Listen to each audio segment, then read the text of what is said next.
ओम श्री परमात्मने नमः। मैं सीनियर प्रोफेसर हरिहृदय अवस्थी अपने परम पूज्य गुरु जी प्रातः स्मरणीय वेद मूर्ति तपोनिष्ठ गीता उपनिषद धर्मशास्त्र के विशेषज्ञ प्रोफेसर पंडित भगवत शरण शुक्ल जी के साथ में आप सभी का अवस्थी से Ayurveda anatomy yoga and spirituality channel पर हार्दिक स्वागत करता हूँ। गुरु जी हमको सांख्य कार्य का सरल शब्दों में सिखा रहे हैं। आज जो है 52वीं कार्य का है, तो चलते हैं गुरु जी से सीखने। नमोस्त्वनंताय सहस्रमूर्तये सहस्रपादाक्षिशिरोरुबाहवे सहस्रनाम्ने पुरुषाय शाश्वते सहस्रकोटियुगधारिणे नमः। कृष्णाय वासुदेवाय हरे परमात्मने प्रणतक्लेशनाशाय गोविंदाय नमो नमः। इस चैनल से संबद्ध सभी विद्वद्गण, सभी जिज्ञासु छात्रवृंद, सहृदय सज्जन वृंद एवं इस चैनल के संस्थापक तथा प्रबंधक आचार्य हरिहृदय अवस्थी जी, आप सभी का सांख्य शास्त्र के इस विचार परंपरा में स्वागत है। आज हम लोग 52वीं कारिका पर विचार करेंगे। इस कारिका के अवतरण में आचार्य वाचस्पति मिश्र कहते हैं कि पूर्व विवेचन जो आपका हुआ है वो उचित है, पर पुरुषार्थ प्रयुक्ता सृष्टि, यह जो सृष्टि है ये पुरुषार्थ के लिए हुई है। पुरुषार्थ के लिए ही ये सृष्टि संपूर्ण होती है। सच पुरुषार्थः प्रत्यय संसर्गाद्वा तन्मात्र संसर्गाद्वा सिद्ध्यति, और वह जो पुरुषार्थ है वह प्रत्यय संसर्गात् अर्थात बुद्धि के परिणाम अथवा तन्मात्रा के परिणाम से सिद्ध होगा। कृतम उभय सर्गेण, फिर द्विविध परिणाम फिर किस लिए माना जाता है? इसका मुख्य कारण क्या है? जब एक से एक हो सकता है, प्रत्यय सर्ग से भी हो सकता है अर्थात बुद्धि सर्ग से भी हो सकता है और तन्मात्रा के द्वारा भी सृष्टि की प्रक्रिया पूर्ण हो सकती है, तो फिर दोनों को मानने की क्या जरूरत है, किसी एक को मान लिया जाए। इस आशंका पर यह कारिका अवतरित होती है। न विना भावलिंगम न विना लिंगेन भाव निर्वृत्ति लिंगाख्या भावाख्या तस्मात् द्विविधा प्रवर्तते सर्ग। तात्पर्य है कि न भावैर बिना लिंगम, भाव शब्द का अर्थ है बौद्धिक परिणाम, तो बौद्धिक परिणाम के बिना जो है न लिंगम, ये तन्मात्र परिणाम भी संभव नहीं हो सकता है। लिंगेन बिना न भाव निर्वृत्ति, और लिंग के बिना अर्थात तन्मात्र परिणाम के बिना इसी प्रकार बौद्धिक परिणाम भी नहीं हो सकता है।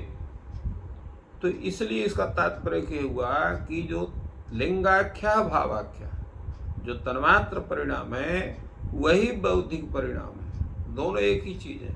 तस्मात् द्विविधा प्रवर्तते सर्गः, इसलिए दोनों के माध्यम से ही संपूर्ण सृष्टि की प्रक्रिया होगी। न अकेले तन्मात्र से हो सकती है, तन्मात्र परिणाम से हो सकती है, और न अकेले बौद्धिक परिणाम से हो सकती है। तो ये जो है ईश्वर कृष्ण की कारिका के एक सामान्य अर्थ है। इसका विशेष अर्थ आचार्य वाचस्पति मिश्र अपनी व्याख्या में कहते हैं लिंगम। लिंग शब्द का अर्थ क्या है यहाँ? क्योंकि न बिना भावे लिंगम कहा है, तो लिंग शब्द का अर्थ क्या है? तो उन्होंने कहा तन्मात्र सर्गम उपलक्षयति। लिंग शब्द तन्मात्र सृष्टि का उपलक्षक है। लिंग अर्थात तन्मात्र परिणाम सृष्टि। इसी प्रकार भाव का अर्थ क्या? भाव इति च प्रत्यय सर्गम, भाव से प्रत्यय सर्ग। प्रत्यय सर्ग का तात्पर्य होता है बौद्धिक परिणाम सर्ग।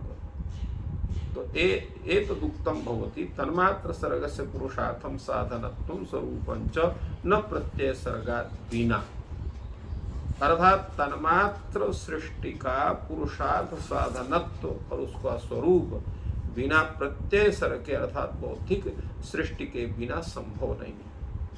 इसी प्रकार प्रत्यय सर्ग का स्वरूप पुरुषार्थ और पुरुषार्थ साधनत्व तन्मात्र सर्ग के बिना नहीं हो सकता है, क्योंकि दोनों एक एक के ऊपर आश्रित है। चाहे वो बौद्धिक सर्ग का स्वरूप हो, पुरुषार्थ साधनत्व हो, या जो है वो तन्मात्र सर्ग का पुरुषार्थ साधनत्व हो, दोनों एक एक के अधीन है। एक के बिना एक की सृष्टि की स्थिति नहीं है, इसलिए दोनों को मिलाए करके ही सृष्टि की प्रक्रिया बनती है। भोग पुरुषार्थ, भोग क्या है? पुरुषार्थी भोग।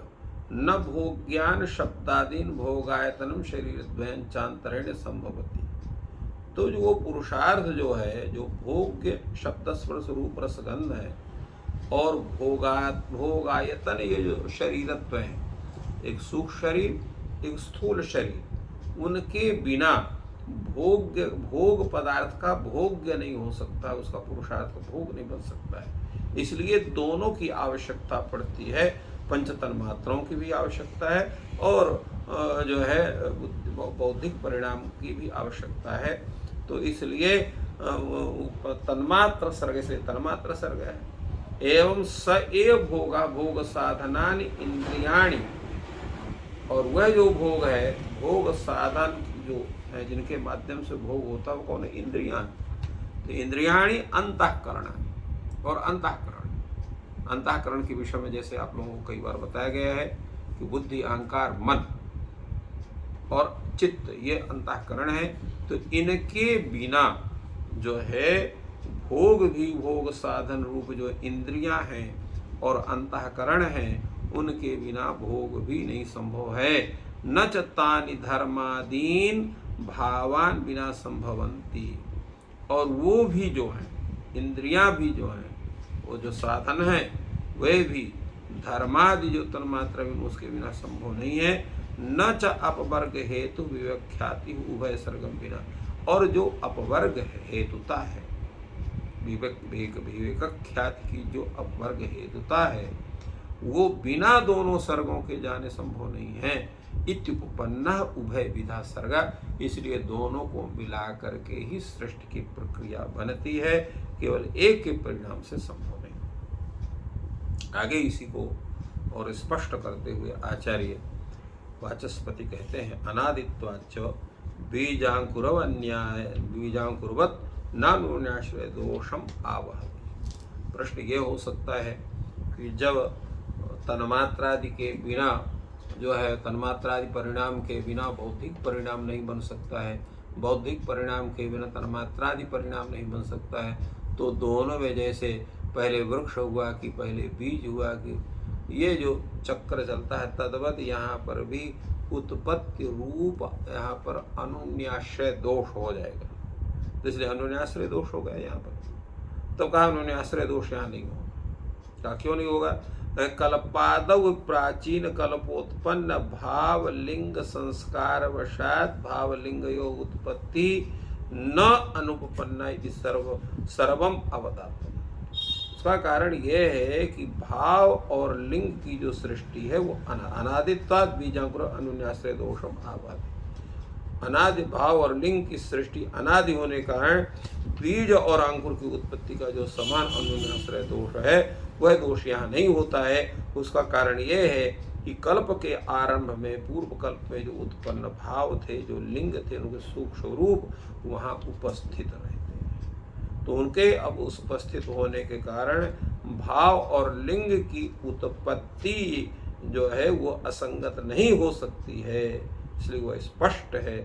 इस तरह से यहाँ पर इसका विवेचन बड़े ही सुंदर ढंग से आचार्य वाचस्पति मिश्र ने इस कारिका का उपस्थापित किया। इस प्रकार गुरुजी ने बहुत ही सरल शब्दों में हम लोग को अर्थ सिखाया। आज का दिन शुभ हो, ईश्वर आपकी सहायता करे। धन्यवाद।